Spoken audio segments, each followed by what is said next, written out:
Nous sommes dans le nord de l'Italie, au pied des Alpes. La zone est ultra surveillée. Munis d'une autorisation, nous allons passer plusieurs barrages de carabiniers. Un attaché de presse vient à notre rencontre. On va s'assurer qu'il y a l'identité, on va le présenter pour être sûr qu'on puisse entrer, parce qu'on s'est annoncé à la préfecture de police de Turin. Et oui, vérifie si c'est bien, ça se concorde bien avec la date de naissance et la plaque d'immatriculation. Buongiorno. Buongiorno. Passe. Si. Passport.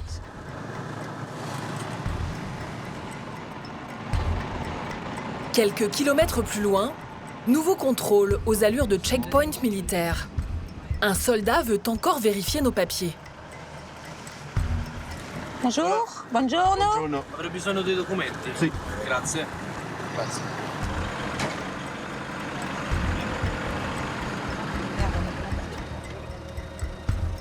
Ah, on voit le chantier là. Nous voilà arrivés. Cette zone très sécurisée est un des plus grands chantiers d'Europe. Un gigantesque tunnel de 57 km de long pour les trains. Il devrait relier la France à l'Italie à grande vitesse, sur la ligne Lyon-Turin.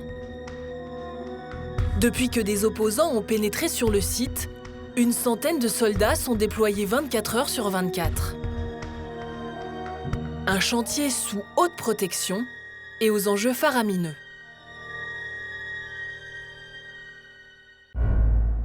En Italie, les opposants au Lyon-Turin ont déclaré la guerre au chantier. Violence, blessés, arrestations, procès. Côté français, au contraire, pendant longtemps, tout le monde était d'accord.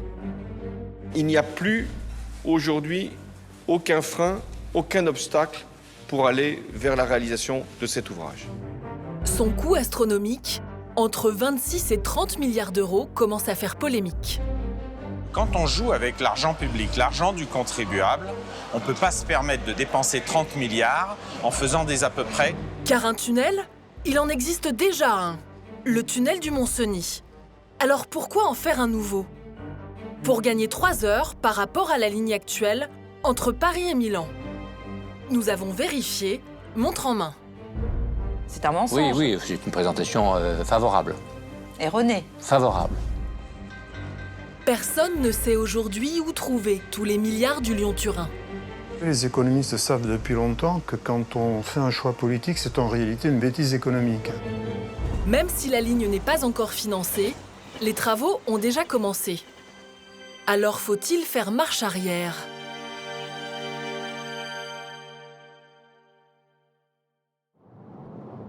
Voici le grand patron du projet côté français. Hubert Duménil est un ingénieur issu de Polytechnique et de l'École des ponts et chaussées. Il préside TELT, la société publique détenue à 50-50 par l'État français et les chemins de fer italiens. Dans la voiture, avec son directeur de la communication au volant, il révise ses fiches avant notre interview.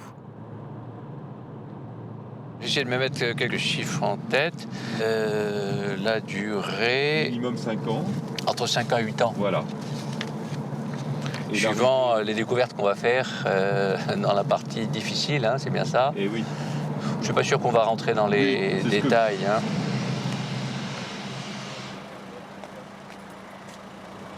Nous lui avons demandé de nous faire visiter son chantier au fond d'une vallée de Savoie.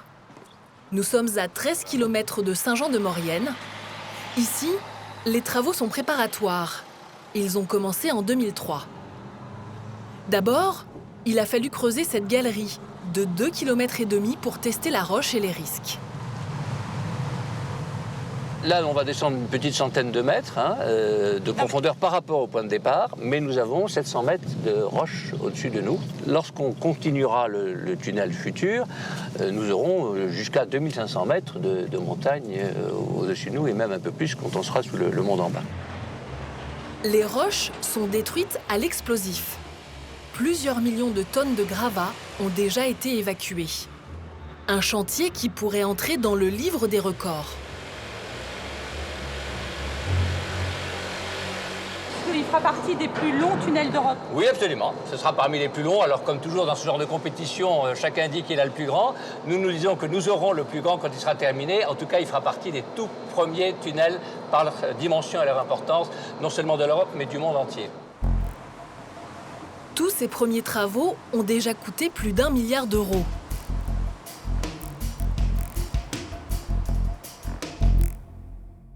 Le Lyon-Turin, c'est un tunnel de 57 km sous les Alpes pour les trains à grande vitesse. Il partira de Saint-Jean-de-Maurienne, en France, pour déboucher dans la vallée de Suse, en Italie. Pour rejoindre le tunnel, côté français, depuis Lyon, 140 km de nouvelles voies ferrées. Et il faudra construire encore d'autres tunnels, 8 au total, dont un ouvrage gigantesque de 24 km sous le massif de la Chartreuse. Encore 20 km à creuser sous le massif de Beldonne et aussi 15 km sous le massif de l'Épine. Le tracé accueillera des TGV de voyageurs, des trains pour transporter des marchandises et des camions.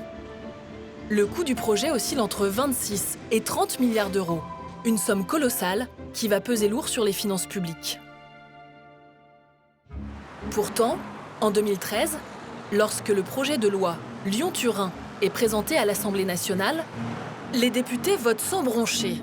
L'hémicycle est quasi désert. Seuls 66 députés sur les 577 que compte l'Assemblée vont prendre part au vote. L'ordre du jour appelle la discussion du projet de loi autorisant la réalisation d'une nouvelle ligne ferroviaire Lyon-Turin. La facture de plusieurs milliards ne fait sourciller quasiment personne. Le scrutin est clos. Pour 57, contre 9. L'article unique est adopté. Combien la France va-t-elle payer pour ce projet ?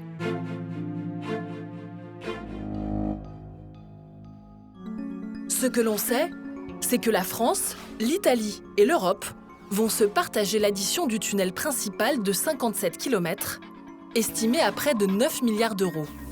40% pour l'Europe, 35% pour l'Italie, 25% pour la France, soit plus de 2 milliards d'euros. Ce que l'on ignore, c'est le coût des nouvelles voies ferrées côté français. Ces travaux devraient dépasser les 12 milliards d'euros, principalement à la charge de la France. Pourquoi un tel investissement ? Pour quelle utilité ? Un des premiers arguments des défenseurs du projet est le gain de temps pour les voyageurs. L'objectif, c'est d'avoir un temps de parcours de Paris-Milan en 4 heures, au lieu de 7 heures actuellement. Donc vous allez économiser 3 heures de votre temps. Ça veut dire que vous pouvez, par exemple, passer un week-end à Milan et prendre le train à l'aller et au retour. On gagnerait 3 heures. Vraiment ? Un homme s'est penché sur cette question. Pour lui, l'argument des 3 heures gagnées ne tient pas. Daniel Ibanez est l'opposant numéro 1 au Lyon-Turin, en France. Il habite en Savoie, non loin du tracé de la future ligne TGV. C'est un expert en droit et en comptabilité. Il a décortiqué tout le dossier. Et depuis 4 ans, il multiplie les recours jusqu'au Conseil d'État pour faire stopper le projet. Nous lui proposons de faire ensemble une expérience. Rendez-vous sur le quai à Paris. Bonjour, comment allez-vous ? Ça va, ça va. Nous montons à bord du TGV qui circule sur la ligne actuelle entre Paris et Milan. Le promoteur du public dit 4 heures au lieu de 7. Un gain de temps de 3 heures, c'est un progrès pour les voyageurs, non ? Et alors, comme dans toutes les publicités et dans tous les contrats, quand il y a une astérix comme celle-ci, il faut regarder les caractères en petit qui sont à la fin du contrat, parce que sinon, on se fait souvent avoir. Donc là, l'astérix, ça concerne le futur trajet de 4 heures. 4h02 avec une petite astérix. Alors, ça veut dire quoi, l'astérix ? Alors, cette petite astérix nous amène ici dans l'encadré. On nous dit, dans ces temps de parcours, ne sont pas pris en compte les futurs arrêts intermédiaires. Eh bien, ces arrêts, nous allons les compter. Voici donc un premier arrêt à Lyon. Attention. Chrono. Nous demandons à Daniel Ibanez de le chronométrer à la seconde près. Voilà, 5 minutes 57 d'arrêt. Il va aussi calculer combien de minutes vont nous coûter les freinages et redémarrage du TGV. La décélération, c'est environ... On va compter 1 minute et demie pour ne pas prendre trop de temps. Et pour l'accélération, on va prendre 1 minute et demie également, si vous voulez.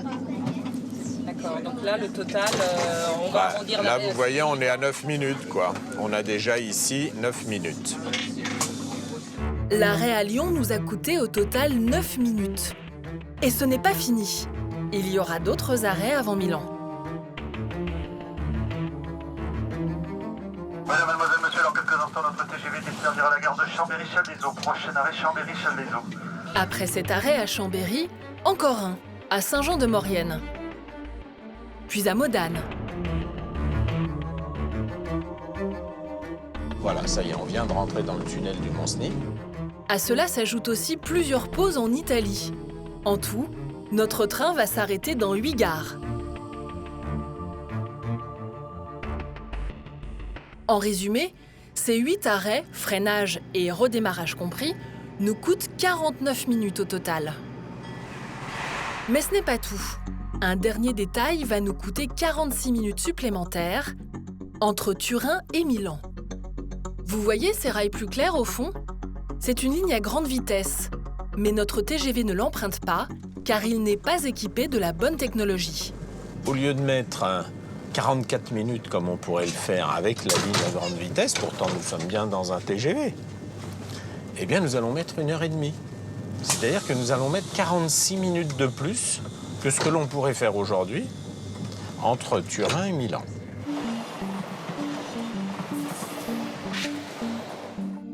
Au total, les arrêts dans les gares et la ligne TGV qui ne nous sert à rien nous auront coûté 95 minutes. Le trajet actuel pourrait donc se faire dès aujourd'hui, en 5h25, sans arrêt. Contrairement à ce qu'affirme le document du promoteur public, la nouvelle ligne ne fera pas gagner 3 heures aux voyageurs, mais seulement 1h25 minutes. Nous présentons nos calculs à Hubert Duménil, le promoteur public du projet. Et sa réaction peut surprendre. Si 7 heures, il y a des arrêts et 4 heures, il n'y a pas d'arrêt, c'est pas vraiment 3 heures de gagner finalement. Bon, enfin, écoutez, on n'en est pas à la minute près, vous voyez, là, comme quand vous dites que vous faites Paris-Lyon en 2 heures, c'est jamais 2 heures. Hein, ce matin, j'ai mis 2h07, il y a une autre fois, voilà. Donc on est sur des ordres de grandeur, on n'est pas dans une présentation d'un billet de train qui donne des heures précises à la minute près. Une réponse qui ne satisfait pas Daniel Ibanez. On n'est pas à la minute près, on est à 95 minutes près. Donc effectivement, il peut nous dire ça.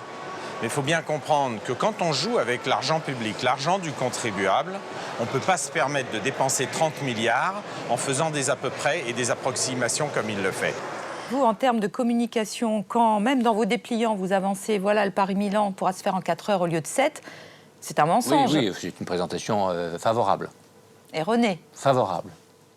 Bon, vous êtes d'accord pour dire que votre communication de 4 heures au lieu de 7, elle n'est pas très honnête quand même. On simplifie un peu.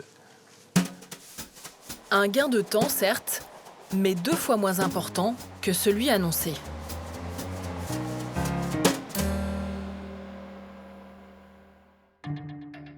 Mais pour défendre le projet, les partisans du Lyon-Turin ont un autre argument, environnemental cette fois. Chaque année, 2,5 millions de poids lourds empruntent les routes entre la France et l'Italie. Pollution, nuisances sonores, accidents. Le Lyon-Turin promet de débarrasser les routes des camions en les mettant sur des trains. Sauf que cette option existe déjà.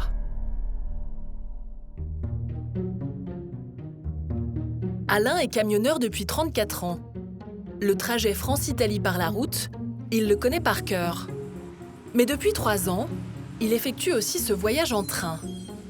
Sa gare un peu spéciale, c'est ici, près de Chambéry.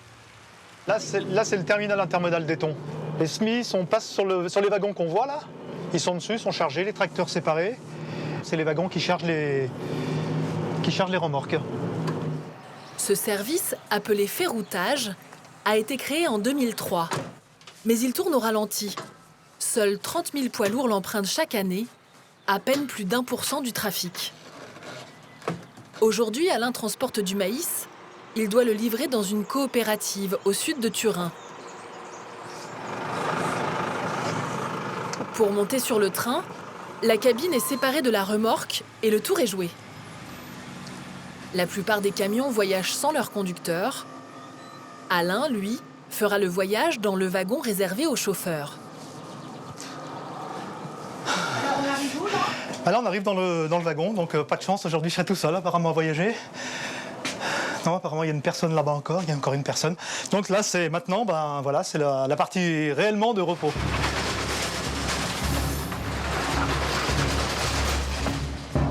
Le train d'Alain va emprunter le tunnel du Mont-Cenis qui débouche en Italie. Il a été entièrement rénové pour augmenter sa capacité. La modernisation de ce tunnel et de la ligne a coûté près d'1 milliard à la France.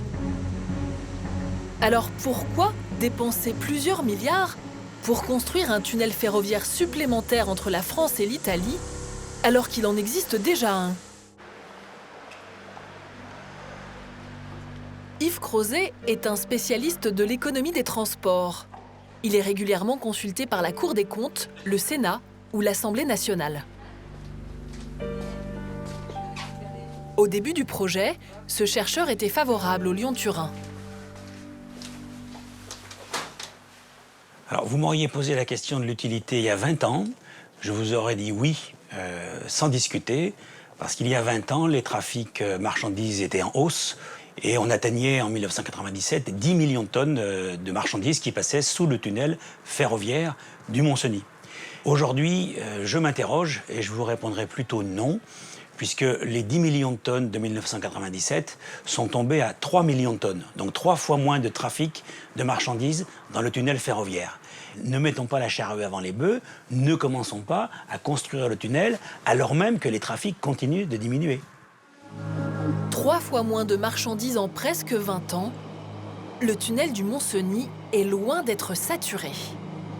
Selon ce document officiel de Réseau Ferré de France, il peut même accueillir jusqu'à 14,6 millions de tonnes par an, soit 5 fois plus qu'aujourd'hui. Récapitulons.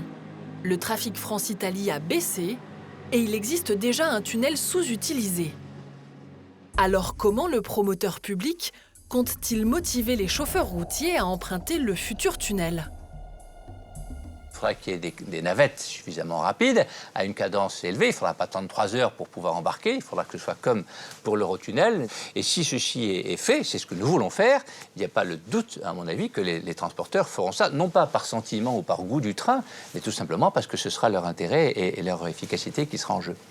Selon Hubert Duménil, cette ligne sera aussi plus efficace car elle va relier l'Europe entière. Son objectif est d'ouvrir un corridor en reliant l'Europe de l'Ouest, à partir du Portugal, à l'Europe de l'Est, jusqu'à Bratislava, en Slovaquie. Il prétend ainsi booster le trafic de marchandises. Un argument que réfute Yves Crozet. Il y a des corridors qui sont, on peut dire, des corridors du pauvre ou des faux corridors qu'on a tracés pour faire plaisir à un certain nombre d'élus, mais qui ne représentent que très peu de trafic. Vous avez ici la Slovaquie, qui est un tout petit pays. Vous avez Lisbonne, le Portugal, qui est un tout petit pays. Bratislava, Lisbonne.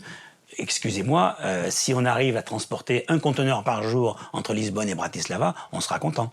Cette idée de corridor du pauvre n'est pas une belle expression. D'abord, que ça n'est pas vrai. Il y a une puissance économique dans ces régions qui est loin d'être négligeable. C'est un pari audacieux et courageux. Je pense que, comme dans toutes les activités ou les décisions de cette nature, il y a effectivement des risques. Un pari risqué à 26 milliards. Hubert Duménil n'est pas le seul à le prendre.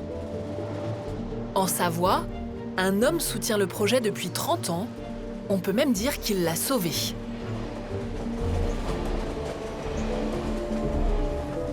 Il s'appelle Louis Besson. Ce socialiste a été maire de Chambéry pendant 15 années.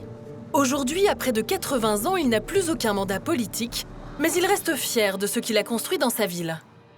Voilà la médiathèque. Si vous avez le temps, allez la parcourir, elle est intéressante. Je crois que c'est une réalisation que personne ne regrette.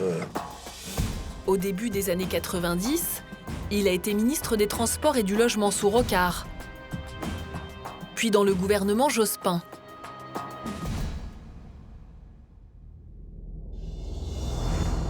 En 2003, il se retrouve au cœur d'une tourmente.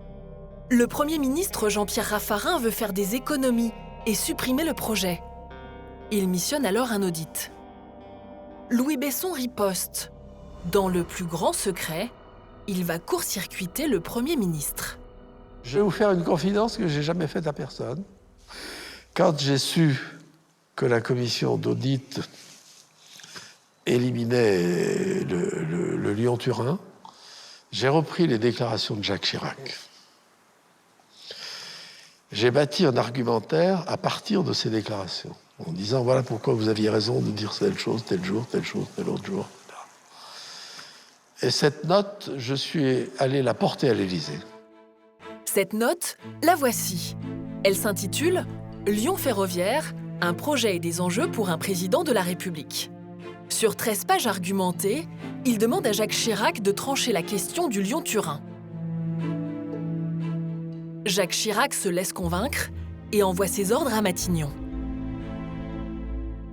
Le cabinet du Premier ministre, quand on a abordé le Lyon-Turin, il a dit « Consigne de l'Élysée, le Lyon-Turin, c'est plus la question, le fait-on, ne le fait-on pas, c'est quand et comment ». Mais le grand combat de cet ancien ministre, c'est aussi le tracé de la voie ferrée. Au début des années 90, il va peser de tout son poids pour qu'elle passe chez lui, à Chambéry, plutôt que chez le voisin, quitte à faire gonfler la facture.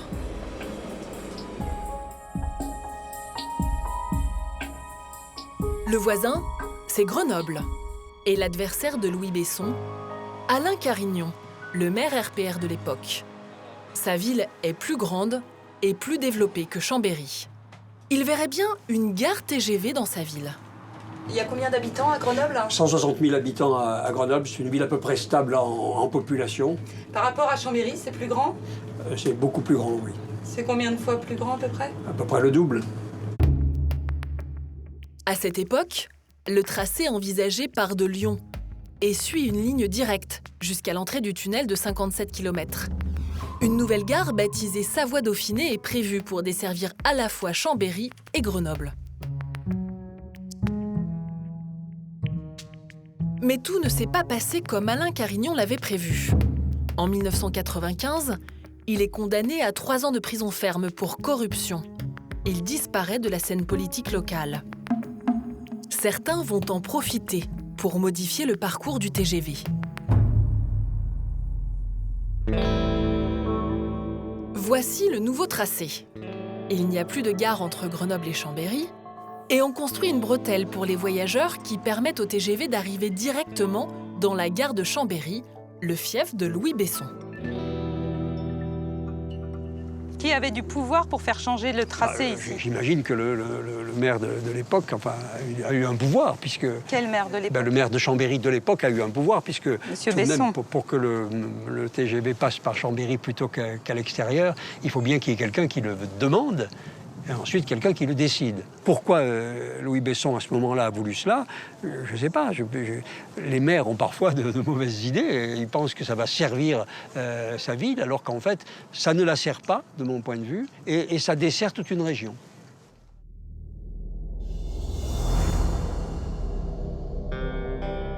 À Chambéry, Louis Besson ne voit pas les choses sous le même angle. Grenoble sera mieux desservie, aura plus de navettes. Mieux desservie avec la gare de Chambéry plutôt qu'avec une gare nouvelle? Absolument. C'est pas ce que disent les Grenoblois, et notamment M. Carignon. Monsieur Carignon n'est plus dans le coup. Je le lui dis courtoisement.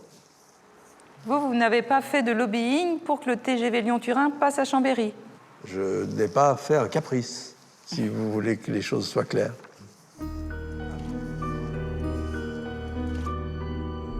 Regardons dans le détail le tracé retenu.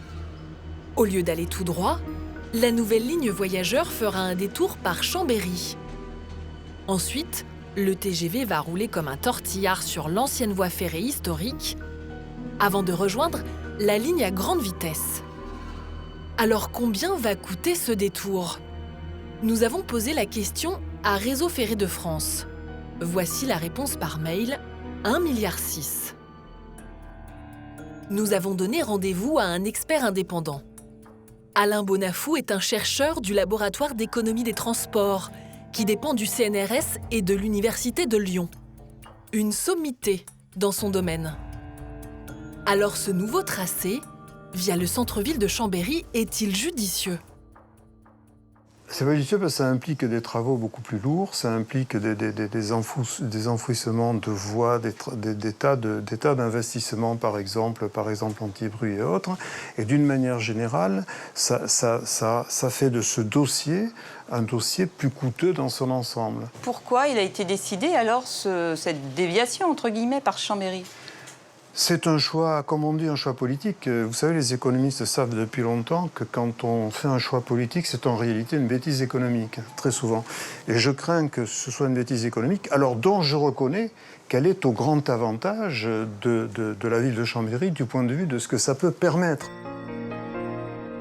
Sans attendre la future ligne, la gare de Chambéry est déjà en plein lifting. Une nouvelle passerelle vient d'être installée, et un grand projet d'aménagement dont voici la maquette est programmé.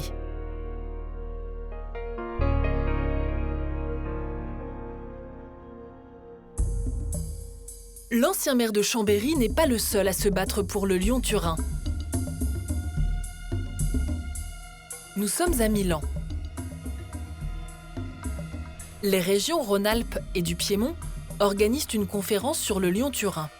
Dans l'assistance, Hubert Duménil, le président du projet, des journalistes, Alain Bonafou, l'expert du CNRS, et des élus, le député PS Michel Destaut ou encore le sénateur LR Michel Bouvard. Le cocktail est offert par un généreux donateur, le Comité pour la Transalpine. Cet homme, qui trinque au Prosecco, en est le directeur général. Prosecco rosé. C'est vous, la Transalpine, qui régalez ce soir? Non, on régale pas. C'est un cocktail extrêmement modeste, comme vous le voyez, qui a coûté très peu cher et qui permet de remercier tous ceux qui ont accepté de participer à cette conférence. Pour cette journée, la Transalpine a investi 5 000 € pour payer le cocktail, mais aussi le train et l'hôtel à certains invités. Au milieu des participants, François Lépine. C'est un ancien préfet. Ici, il connaît tout le monde. Et pour cause. Il a été pendant 7 ans le patron du Lyon-Turin. Aujourd'hui, il est vice-président de ce comité de la Transalpine, un comité un peu particulier. Nous sommes un groupe de pression qui date d'un certain temps. Un lobby, quoi. Exactement, mais très honorable. Très honorable. Pression, notamment sur les élus. La Transalpine leur fournit clé en main des arguments pro-Lyon-Turin. C'est ce que son vice-président appelle « nourrir » ses interlocuteurs. Nourrir les parlementaires, de nourrir les institutions européennes, de nourrir tout ceci et d'en faire une bouillie acceptable qui, à un moment ou à un autre, devient une décision des gouvernements. Concrètement, nourrir les parlementaires français, ça consiste à aller les voir un par un et leur expliquer les enjeux. Donc vous, votre rôle, c'est d'aller leur expliquer de quoi il s'agit? Non seulement de quoi il s'agit, mais dans quel sens il faut qu'ils se mobilisent. Une agence de communication a même rédigé ce petit guide à l'attention des membres de la Transalpine afin de les aider à contourner les questions embarrassantes. Il est utile de dire en tout début d'interview, et ce quelle que soit la question, avant toute chose, laissez-moi vous expliquer ce dont il s'agit vraiment. Dans la mesure du possible, il faut garder la maîtrise de l'interview et ne pas laisser le journaliste vous entraîner là où il veut. Le livret propose aussi des réponses toutes faites aux critiques, notamment sur la question des camions et des marchandises. Pourquoi le Lyon-Turin alors que le trafic de marchandises est en baisse? Il s'agit de convaincre au maximum pour faire avancer au plus vite le projet. Alors qui est derrière ce lobby de la Transalpine? Parmi les membres, des dizaines d'entreprises, dont Bouygues Travaux Publics, BTP Savoie et aussi la FNTP. Ce syndicat des entreprises et travaux publics regroupe les géants comme Vinci et Eiffage et plus de 1000 sociétés en Rhône-Alpes. À l'intérieur de la Transalpine, les intérêts privés côtoient les intérêts publics. En haut de la liste, le Conseil régional de Rhône-Alpes. Il subventionne la Transalpine à hauteur de 200 000 € par an. Alors pourquoi cette collectivité publique finance-t-elle ce lobby? Pour cet élu de la région que nous rencontrons à Milan, la raison, c'est l'emploi. On est là aussi pour créer de la dynamique économique, on est là pour créer de la croissance, on est là pour créer de l'activité, on est là pour que nos enfants aient du boulot demain. C'est notre responsabilité. Donc si pour ça, il faut faire des routes, si c'est pour ça, il faut mettre des trains sur des rails, si pour ça, il faut rendre des trains plus performants, il faut porter des projets européens, il faut porter des pôles de compétitivité, moi je suis d'accord. Le promoteur public du Lyon-Turin promet plus de 2000 emplois pour construire le tunnel principal de 57 km. Mais pourtant, dans la région Rhône-Alpes, le Lyon-Turin ne fait pas l'unanimité. Le jour du vote à l'Assemblée nationale, 9 députés ont voté contre le projet. Dominique Dor, député de Savoie et maire d'Aix-les-Bains, est l'un d'entre eux. À ces prix-là, Grand Tunnel et Lyon-Turin sont-ils vraiment prioritaires? Je l'ai cru pendant longtemps et aujourd'hui j'en doute sérieusement.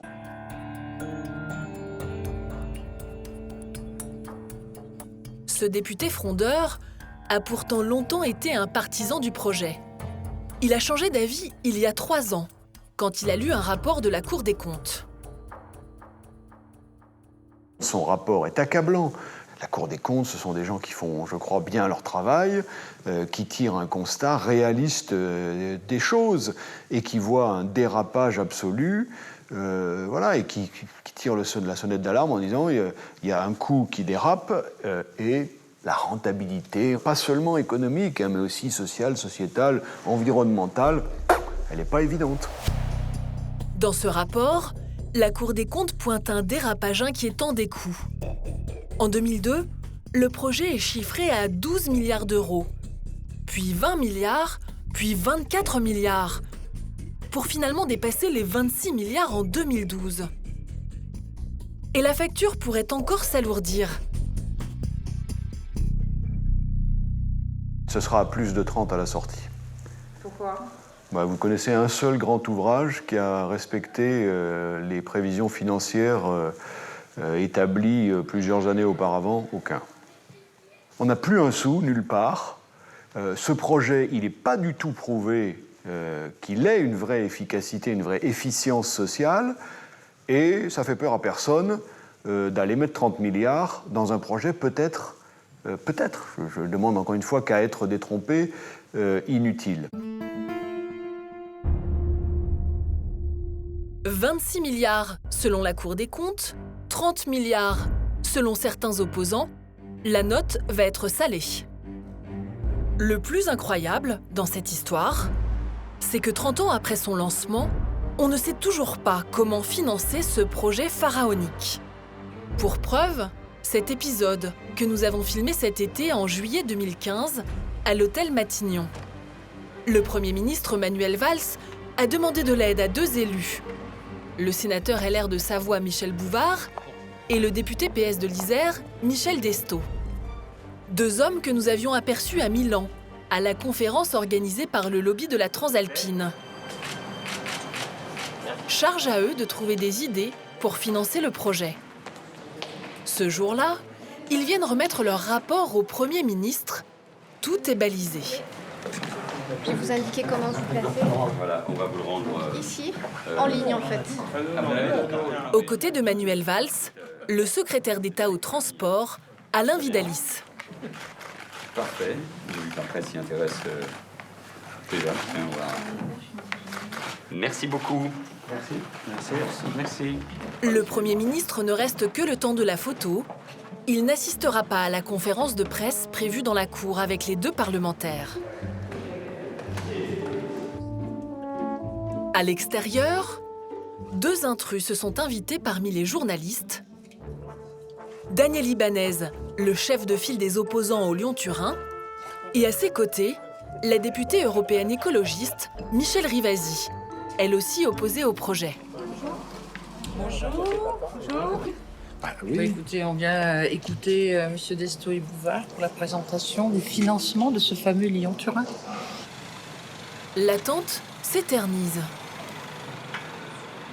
Période calme. Nous attendons les deux parlementaires pour le point presse prévu dans la cour. Mais curieusement, ce sont des collaborateurs du Premier ministre qui viennent vers nous. On va remonter en haut pour Je vais demander juste au rédacteur, s'il vous plaît, de m'accompagner. pour la déclaration presse. Ouais. Juste les rédacteurs, s'il vous plaît. Les photographes aussi, ça marche. De caméra aussi. Ouais. Les deux opposants sont écartés du point presse. Deux conseillers vont les prendre en charge. Dans son bureau pour Oui, parce que moi je pensais qu'ils allaient venir. Faut s'expliquer, non? Bah non, non, Ça vous a surpris qu'on soit là, en fait, Pas du tout, hein, mais c'est c'est pas ça. prévu, mais les députés sont les bienvenus Ah, à l'Assemblée. j'espère bien, j'espère bien. On va dans ton bureau peut-être? On peut aller dans mon bureau si vous voulez. C'est juste en face, vous venez? Oui.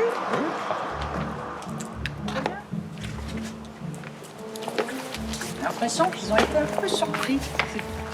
Vous faites la sélection entre les journalistes? Parce que moi, ça m'intéresse. Une fois les indésirables évincés, les parlementaires vont pouvoir faire part de leurs idées pour financer le tunnel du Lyon-Turin. Mesdames, Messieurs, bonjour. Nous avons fait une proposition au Premier ministre, au ministre des Transports, proposition mixte, prévoyant une part sur crédit public à travers l'AFIT et puis une part de déclinaison de ce qu'on appelle l'Eurovignette, qui permet de prévoir une taxe supplémentaire sur les autoroutes, sur l'espace alpin. En clair, la France va payer pour moitié avec un prêt de l'État, donc avec l'argent des contribuables. L'autre moitié serait payée par les camionneurs. Ils s'acquitteraient d'une nouvelle taxe, l'Eurovignette, au péage des autoroutes des Alpes.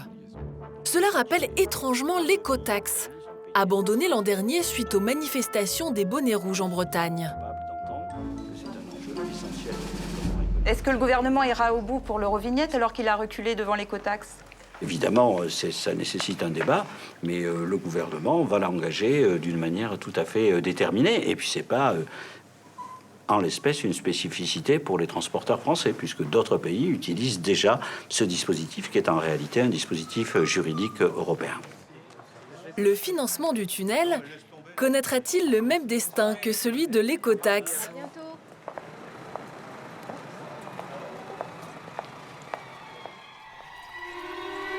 Un autre front pourrait bien mettre en danger le projet, le front judiciaire. Car le promoteur public est l'objet de critiques sur sa gestion. Les opposants au projet l'accusent notamment de conflit d'intérêts. En 2012, l'État et la Cour des comptes demandent au promoteur de faire réaliser un audit du coût du tunnel. Dans cette lettre, le Premier ministre Jean-Marc Ayrault exige que cette vérification des coûts soit réalisée de façon indépendante. La Cour des comptes est quant à elle encore plus précise. Il conviendra de veiller à ce que cette indispensable certification soit réalisée par des experts n'ayant pas eu à travailler sur le dossier. Fin 2014, le promoteur choisit la société belge Tractebel, une filiale du groupe GDF Suez, pour réaliser cet audit. Mais problème, sur son site internet, Tractebel affiche avoir déjà travaillé pour le projet Lyon-Turin de 2002 à 2006 et de 2009 à 2013. Un possible conflit d'intérêts qui fait débat à Bruxelles, au Parlement européen. L'enjeu est de taille, car l'Europe doit financer la plus grande partie du tunnel. Nous retrouvons Michèle Rivasi, l'eurodéputée écologiste avec sa consoeur Karima Delli. Elles ont alerté la Commission européenne sur le choix de Tractebel. C'est une entreprise qui a déjà travaillé pour le Lyon-Turin ferroviaire. Et pourquoi c'est un problème, ça? Vous n'allez pas être objectif, parce que vous n'êtes pas... mais vous avez participé aux travaux Et maintenant, vous-même, on vous demande de faire l'évaluation des coûts. Si vous commencez à dire ce projet n'est pas tenable d'un point de vue coût, eh bien, vous n'avez plus de travail puisque vous êtes en train de dégommer l'entreprise qui vous embauche. Vous n'allez pas casser la poule aux œufs d'or. Y a-t-il eu conflit d'intérêts? Nous avons contacté la direction générale de la société Tractebel. En fait, Tractebel a déjà travaillé sur le dossier du Lyon-Turin. Est-ce que là, il n'y a pas... Mais je crois que, ça, il faut voir avec notre client. Mais je crois que là, au niveau il n'y avait aucune incompatibilité suivant les critères qui étaient mis dans l'avis du marché. Si vous voulez plus d'informations, je crois que c'est au client. Nous, on est quand même liés à ce qu'on a fait avec le client. Le client, c'est Hubert Duménil, le patron du Lyon-Turin. La Cour des comptes dit qu'il faut choisir une entreprise qui n'a jamais travaillé pour le Lyon-Turin et vous choisissez une entreprise qui a travaillé pour le Lyon-Turin. Donc est-ce que vous vous moquez de la Cour des comptes? Non, ne nous moquons pas de la Cour des comptes. Simplement, cette notion d'indépendance mérite d'être précisée. Qu'est-ce que ça veut dire indépendant? En quoi on est indépendant ou pas indépendant? C'est-à-dire qu'en réalité, les sociétés consultées ne devaient pas avoir travaillé dans tous les sujets qui concernent le coût du projet. Mais à partir du moment où le Premier ministre dit une société indépendante, ça veut dire une société qui n'a aucun lien avec le promoteur public. Là, vous avez revisité la notion d'indépendance, mais ce n'était pas ce que demandait le Premier ministre. Ce n'est pas nous qui avons interprété cette notion d'indépendance. Donc on peut imaginer des tas d'arrière-pensées dans tout ça. Les choses sont beaucoup plus simples. En réalité, cette notion d'indépendance a été définie par les administrations. Ce n'est pas nous qui l'avons définie et nous l'avons appliquée comme les administrations l'avaient définie. Les eurodéputés prévoient de porter l'affaire devant l'OLAF, l'Office européen de lutte contre la fraude à Bruxelles. Ce dossier pourrait se retrouver devant un tribunal.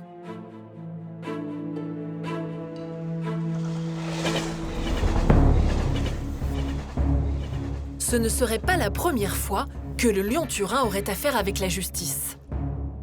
En 2011, un scandale a éclaboussé le projet en Italie. Sur le chantier, plusieurs appels d'offres ont été truqués. Un des mis en cause est Paolo Comastri, le directeur général du Lyon-Turin à l'époque. Il a été jugé par un tribunal correctionnel et il est condamné à 8 mois de prison. Son directeur des travaux, Walter Benedetto, écope, lui, d'1 an d'emprisonnement. Ils ont fait appel. Nous sommes à une manifestation des opposants au Lyon-Turin en Italie. Voici leur leader. Alberto Perino est un dur à cuire. Il a déjà été assigné de nombreuses fois en justice par les patrons du chantier. Entre 16 et 18 procès contre vous?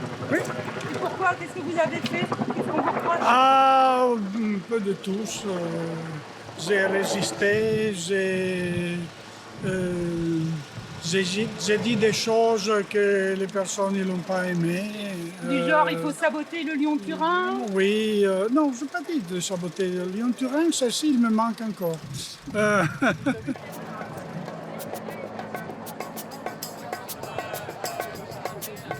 Aujourd'hui, Alberto Perino a découvert des malversations dans plusieurs marchés passés sur le chantier.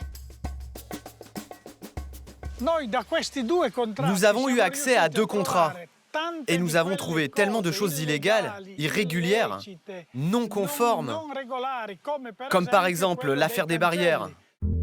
Selon cette facture, des clôtures grillagées sont commandées en 2011 à plus de 5 000 € l'unité, pour un total de près de 74 000 €. Un tarif élevé, car ces barrières sont supposées être en acier galvanisé qui ne rouille pas. Et voici ces clôtures, photographiées par les opposants autour du chantier. Sur ces contrats, il est écrit que les barrières doivent être galvanisées. Mais ce n'est pas vrai, tout le monde peut le voir. Elles sont rouillées, ce sont des barrières rouillées. L'argent versé par l'Europe sur ce chantier a-t-il été détourné? L'enquête est en cours à Bruxelles. Plus grave, les fournisseurs des barrières, les sociétés Italcoge et Martina, sont soupçonnés d'être liés à la mafia. Leur nom apparaît dans ce rapport de la police italienne de décembre 2011.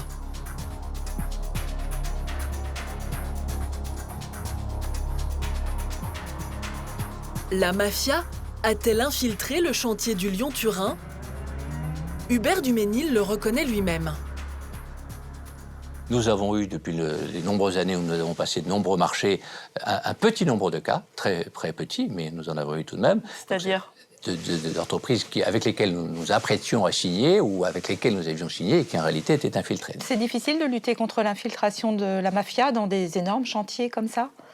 Pour vous, c'est compliqué? Oui, c'est difficile, oui. C'est une notion qu'on ne maîtrise pas. Si vous voulez, on n'est pas habitué à traiter ce genre de questions. Donc il faut totalement s'appuyer sur des services de l'État dont c'est le rôle de détecter des indices d'infiltration.